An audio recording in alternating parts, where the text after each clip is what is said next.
President Trump today signed his 26th executive order alongside his new agriculture secretary, newly confirmed, Sonny Perdue. The order establishes a task force to identify ways to boost growth in our agricultural sector, and it follows the president's criticism of Canadian practices that he says have been hurting our dairy farmers.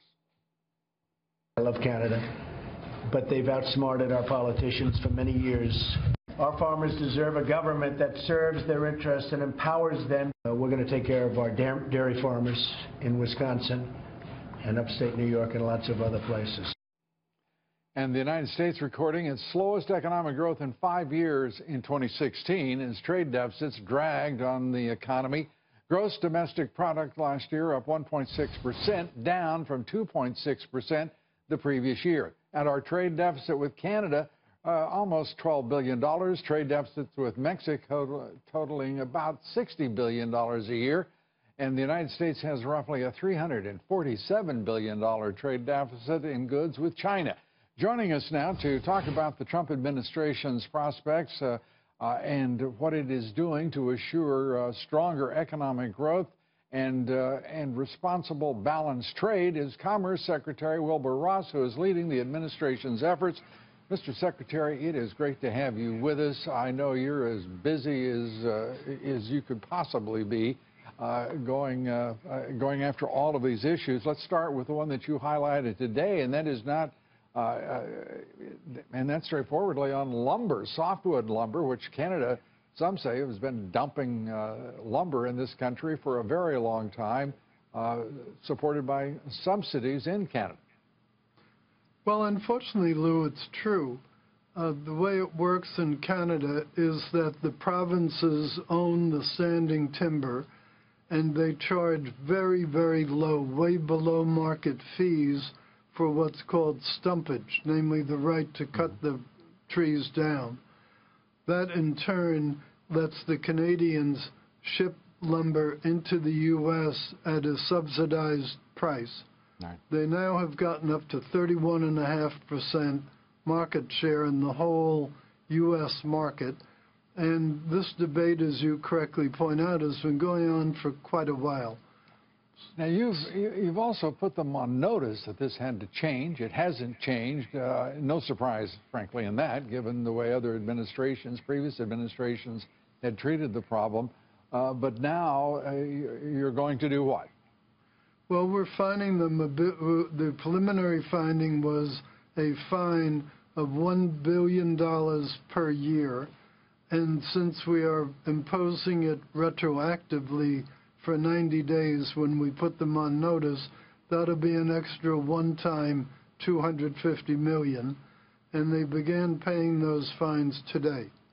And you have you've connected the hose, if you will, to an important source of revenue going forward with these fines, plus the countervailing duties. Has our government been successful in collecting these fines? Well, historically, not so. When I first entered the Department of Commerce, I learned to my horror that there are literally billions of dollars of uncollected countervailing duties and other tariffs. And the reason for it was they never required the importers to put up any kind of bonds or letters of credit. So by the time you would win the trade case, there'd be no financial resources left in the shell company. So you'd win a case, but there'd be no benefit from it. So it's pretty ridiculous because it's so hard, takes so long and so much expense to win a trade case. At least you ought to collect the darn tariffs when you get them. I have to say, Mr. Secretary, I'm smiling here tonight because I'm thinking back to the campaign trail when so often President Trump would be talking about we've got to have a smart government. We have got to behave smartly. And it appears almost every issue that you, the president, and others in the administration point to about involving previous administration of our government, we've been abject fools. Well, I don't know if they were careless or foolish or thinking something else, but whatever, it wasn't done the way that we're doing it. They Right. weren't emphasizing enforcement. They weren't really thinking through the issues. Now, just take these two issues that's concerned the president in the last week, the diafiltered milk and the lumber. If we had a really well-functioning trade agreement, why would those have to come to this sort of collision course end result? The whole idea of a trade agreement is to make things go smoothly. Yeah. To create an architecture, a mechanism for resolution and ultimately equity. You're exactly. obviously working toward creating balance in our trade relationships, something we haven't seen in this country in 40 years. And that's very encouraging to those of us who pay attention to trade and who know how important it is. I'm wondering, are you open to ideas about, for example, reports on the impact of trade deficits on economic growth, on reports on the impact, actually the numerical report just on the number of companies and employees involved in outsourcing and offshoring, so that we can all better understand what is happening to the economy as a result of the woeful trade practices that have been pursued for too long in this country. Well, it's huge. As the president is fond of citing, 70,000 manufacturing plants have closed in the U.S.